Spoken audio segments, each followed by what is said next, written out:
Okay. ऊपर करते। बिस्मिल्लाहिर्रहमानिर्रहीम। मोमिनो, जब तुम नमाज पढ़ने का कसद किया करो, तुम मुंह और कोहनियों तक हाथ धो लिया करो और सर का मसाह कर लिया करो और टखनों तक पाँव। और अगर नहाने की हाजत हो तो पाक हो जाया करो।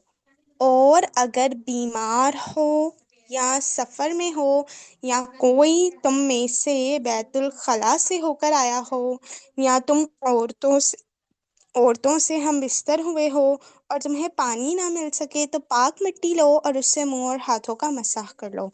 खुदा तुम पर किसी तरह की तंगी नहीं करना चाहता, बल्कि ये चाहता है कि तुम्हें पाक करे और अपनी नेमतें तुम पर पूरी करे ताकि तुम शुक्र करो। ऐ ईमान वालों, जब तुम नमाज के लिए उठो तो अपने मुंह को और अपने हाथों को कोहनियों समेत धो लो, अपने सरों का मसाह करो और अपने पाँव को टखनों समेत धो लो। और अगर तुम जनाबत की हालत में हो तो गुस्ल कर लो। हाँ, अगर तुम बीमार हो या सफ़र की हालत में हो या तुम में से कोई हाजत ज़रूरी से फारिग होकर आया हो या तुम औरतों से मिले हो और तुम्हें पानी ना मिले तो पाक मिट्टी से तयम्मुम कर लो, उसे अपने चेहरों पर और हाथों पर मल लो। अल्लाह ताला तुम पर किसी किस्म की तंगी नहीं डालना चाहता, बल्कि उसका इरादा तुम्हें पाक करने का है और तुम्हें अपनी भरपूर नियामत देने का है ताकि तुम शुक्र अदा करते रहो। अच्छा, ये जो लास्ट वाले वर्ड है ना, अल्लाह तुम पर तंगी नहीं चाहते, यहाँ पे तो हरजिन का वर्ड आ रहा है। रोजे वाली आयत में आया था अल्लाह तुम पर मुश्किल नहीं चाहता बल्कि आसानी चाहता है, ऐसे आया था ना। याद नहीं मुझे रोज़े वाली आयत का क्या था वर्ड क्या था अरबी का याद है? हाँ, उसरी उसरी था। अच्छा। हम्म। ओके। अच्छा, तो मुझे ऐसा लग रहा है, मतलब इसको पढ़ के ऐसा लगता है कि भाई इसमें दोनों चीजें इंक्लूडेड हैं, मतलब तंगी होगी, लेकिन अल्लाह ताला ने तुम पे ये इसलिए नहीं किया कि तुम तंग हो, तुम परेशान हो। मतलब ये वाली चीज है इस आयत में, है ना। और उसमें नहीं है? अगर तुम कंपेयर करी हो या क्या उसमें भी करी? है, उसमें भी है। मैं ये कह रही हूँ, मतलब कुछ लोग कहते हैं ना भाई, इस्लाम में कौन सा वो कौन सी वो चीज़ है जो गलत है, सॉरी क्या बोल रही हूँ दिमाग में। अच्छा, इस्लाम में कौन सी चीज़ है जो मुश्किल है, ठीक है, तो बता वो इस शायद से लग रहा है ना कि तंगी है। हम्म। हाँ, ये वाली बात कर रही इस हूँ। आयत से मुझे नहीं पता तंगी है, वो गौर करना पड़ेगा दादी। लेकिन ये कि जनरली सोचो तो भाई मुश्किल तो होता ही है। जो अब नमाज के लिए उठना क्या आसान हो गया सबके लिए? ये ऐसे कहना तो अजीब सी बात हो जाएगी। मुश्किल तो होती है जो जो भी इस्लाम ने वो रखी है हमारे लिए रूल्स, तो ये कैसे कह सकते हैं हम कि सब बहुत आसान है? ये तो नहीं, झूठ हो। मतलब वो हमारी बात पे इतना कोई नहीं ना करेगा, कोई ज्यादातर लोग कॉमन सेंस पे नहीं जाते, तो इस आयत में आ रहा है ना, मा युरीदुल्लाहु लियजअला अलैकुम मिन हरजिन, कि अल्लाह ताला नहीं चाहते कि तुम पर तंगी करते हैं। मतलब ये इसलिए नहीं किया कि तुम पे तंगी हो। हाँ। मतलब जैसे दो रीजंस माइंड में आते हैं ना कि ओ हो अल्लाह ताला ने ये हुक्म क्यों दे दिया, ये तो बहुत मुश्किल काम है। ठीक है। तो ठीक है। हाँ, तो उस पे अल्लाह ताला कह रहे हैं कि नहीं देखो, मैं कि ये मैंने इसलिए नहीं किया कि तुम पे तंगी हो, मतलब इसका करने का दूसरा रीजन है कि तुम पाक हो जाओ। हाँ तो तंगी नहीं, इस आयत से तो यही पता चल रहा है ना तंगी नहीं है। तुम वो दूसरा मीनिंग कैसे निकाल रही हो कि मुश्किल होता जी। है? वो मुझे समझ नहीं आ रहा। या तो हम आराम से बाद में कर लें वरना हम इस पे ही आ जाएंगे अभी। ठीक है, ठीक है। सही है। अच्छा मुझे अच्छा आयत समझ तो आ दे। रही है सारा की बात। जी जी तायरा क्या कह रही हो? मुझे सारा की बात समझ आ रही है। सारा कह रही है कि वैसे यानी जैसे हम अमूमन आप लोगों से सुनो, लोग कहते हैं इस्लाम में तो कोई मुश्किल ही नहीं है, जो जो इस पे अमल करते हैं या जो कुछ ना। कहते हैं मुश्किल नहीं, मुश्किल है। हम्म। चाहे बेटियों को पालना हो, कहते हैं ना कि 3 बेटियों को पालने वाले, यानी रसूल पाक ने ये कहा। चाहे शादी का मामला हो, शादी इसलिए सुन्नत है क्योंकि ये बहुत मुश्किल चीज है। बहुत सारी हम्म। चीजें हैं उनमें मुश्किलात हैं। लेकिन वही ना, वैसे तो मुश्किल है लेकिन अल्लाह चाहता है कि आप में पाकी हो, यानी आपको तंगी ना हो। आप यानी सिर्फ आपको तंग करना नहीं है, यानी ये ना हो कि आप आप समझो कि मैं तंग हो रहा हूँ। वो हम्म। पाक करने के लिए है, इसलिए थोड़ी सी तंगी बर्दाश्त करनी पड़ती है, तो इसलिए ये कहा गया है। और सारा ये बात करने की कोशिश कर रही है, मेरे ख्याल में, मुझे यही लगा है। सही सही सही। ठीक हो गया। अच्छा जैसा आयत देख लूं।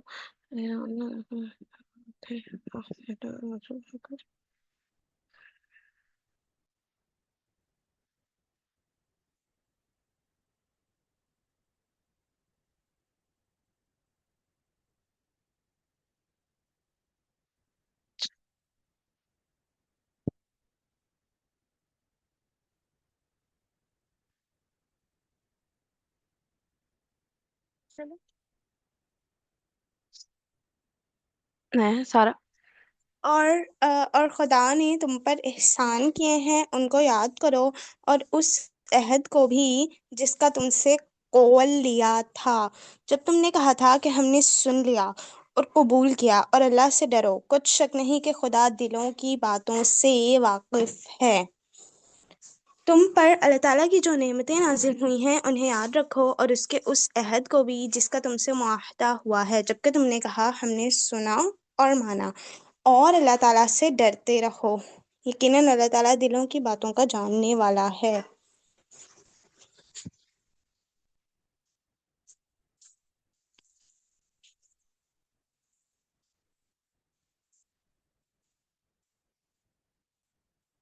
ऐ ईमान वालो, खुदा के लिए इंसाफ की गवाही देने के लिए खड़े हो जाओ, और लोगों की दुश्मनी तुमको इस बात पर आमादा ना करे कि इंसाफ छोड़ दो, इंसाफ किया करो। यही परहेजगारी की बात है, और खुदा से डरते रहो, कुछ शक नहीं कि खुदा तुम्हारे सब अमाल से खबरदार है। ऐ ईमान वालों, तुम अल्लाह की खातिर हक पर कायम हो जाओ, रास्ती और इंसाफ के साथ गवाही देने वाले बन जाओ। किसी कौम की दावत नहीं तुम्हें खिलाफ अदल पर आमादा ना करे। किया करो जो परहेजगारी के ज्यादा करीब है, और अल्लाह ताला से डरते रहो। यकीन मानो कि अल्लाह ताला तुम्हारे अमाल से बाखबर है।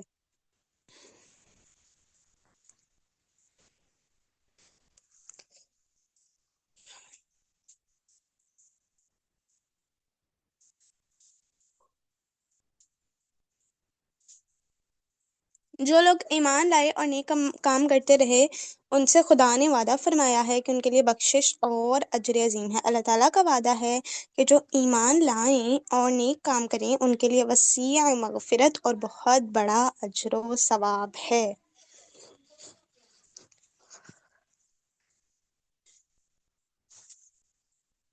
और जिन लोगों ने कुफर किया और हमारे अहकाम को झुटलाया, वो दोज़खी हैं। और जिन्होंने कुफर किया और हमारी आयतों को झुटलाया, वो जहन्नुमी हैं।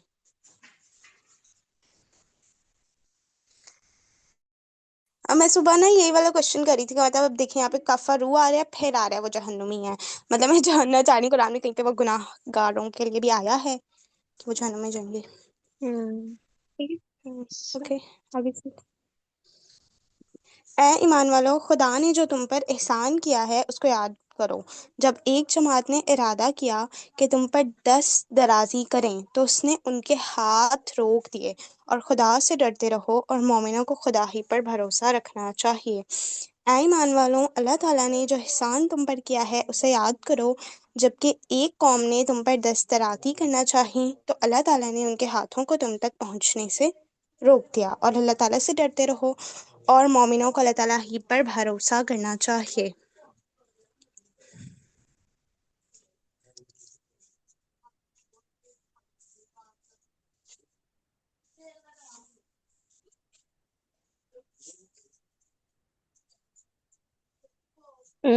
सारा इसको नोट कर सकती हो, इस आयत को, मेरे ख्याल से वो उस तज़किया वाले ग्रुप के लिए। अब फिर इस पे ये बाद में डाल हम बात दीजिए। डाल दी थी। हम्म। अच्छा। और खुदा ने बनी इसराइल से इकरार लिया, और उनमें हमने 12 सरदार मुकर्रर किए। फिर खुदा ने फरमाया कि मैं तुम्हारे साथ हूँ, अगर तुम नमाज पढ़ते और ज़कात देते रहोगे और मेरे पैगंबरों पर ईमान लाओगे और उनकी मदद करोगे और खुदा को कर्ज़ हसना दोगे, तो मैं तुमसे तुम्हारे गुनाह दूर कर दूंगा और तुमको बहशतों में दाखिल करूंगा जिनके नीचे नहरें बह रही हैं। फिर जिसने उसके बाद तुम में से कुफर किया, वो सीधे रास्ते से भटक गया। और अल्लाह ताला ने बनी इसराइल से अहद व पैमान लिया, और उन्हीं में से 12 सरदार हमने मुकर्रर फरमाए। और अल्लाह ताला ने फरमा दिया कि यकीनन मैं तुम्हारे साथ हूँ, अगर तुम नमाज कायम करो रखोगे और ज़कात देते रहोगे और मेरे रसूलों को मानते रहोगे और उनकी मदद करते रहोगे और अल्लाह ताला को बेहतर कर्ज देते रहोगे, तो यकीनन मैं तुम्हारी बुराइयां तुमसे दूर रखूंगा और तुम्हें ह- उन जन्नतों में ले जाऊंगा जिनके नीचे चश्मे बह रहे हैं। अब इस अहद व पैमा के बाद भी तुम में से जो इनकारी हो जाए यकीनन राह रास्त से भटक गया। आयत दिखाइएगा। वबा असना 12 सरदार वगैरह की।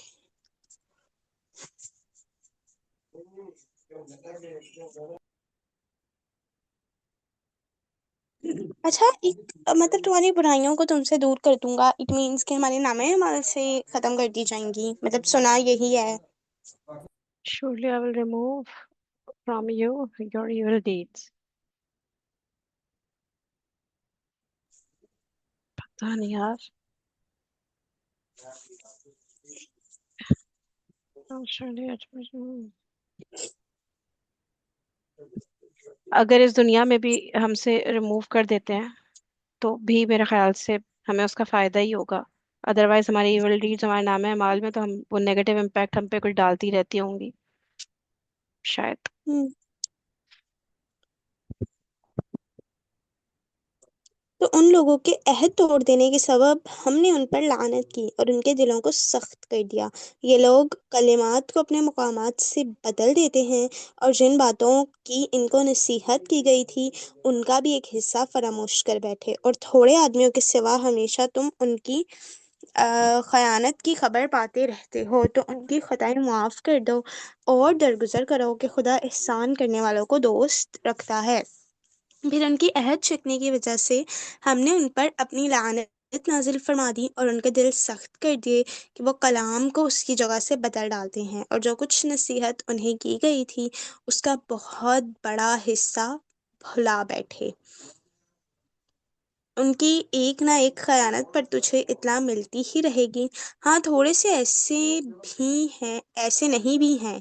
बस तू उन्हें माफ करता जा और दरगुजर करता रहो, बेशक अल्लाह ताला एहसान करने वालों से मोहब्बत करता है।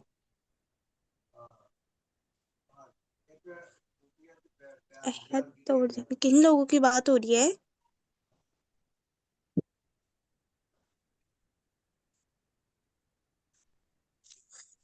क्या इनकी कह यहाँ रही तो हैं?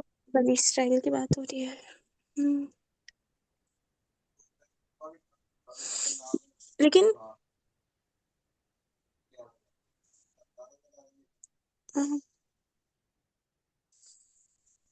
जिसने कुफर किया इसके बाद तुम में से, मतलब ये सब कुछ हो गया है, इसके बाद जिसने कुफर किया तो वो भटक गया सीधे रास्ते से। मतलब क्या तुम जानना चाह रही हो उसमें? वो वाली आयत खोलिएगा जो हमने भी पढ़ी। पता नहीं क्यों मैं इसको जनरली ले रही हूँ। हर आयत पता को नहीं जनरली ही लेना चाहिए। मतलब जैसे फॉर एग्जांपल कोई है, ठीक है, उसने हमसे कोई अहद किया, फिर उससे तोड़ दिया, फिर उसने बातों को चेंज किया, मतलब हम्म। जैसी थी। अच्छा, फिर जो अल्लाह ताला ने नसीहत की थी उसको भुला दिया, तो तुम्हें उनकी खयानत के बारे में पता लगता रहेगा। फॉर एग्जांपल जैसे किसी ने ये सब किया, फिर उसने मेरी गीबत की, फिर अगले बंदे ने मुझे बता दिया वो तुम्हारे बारे में ये कह रहा है, ठीक है। और फिर उसके बाद अब मुझे हुक्म दिया जा रहा है जैसे कि मैं माफ कर दूं, दरगुजर करूं। यार मुझे ना बहुत टाइम चाहिए होता है ये सब चीजें सोचने और कनेक्ट करने में, मैं नहीं अभी कर पाऊंगी। ठीक है। ठीक है। अच्छा क्या करें, एंड करें? हाँ जी, एंड कर दे। ओके जी, अल्लाह हाफिज।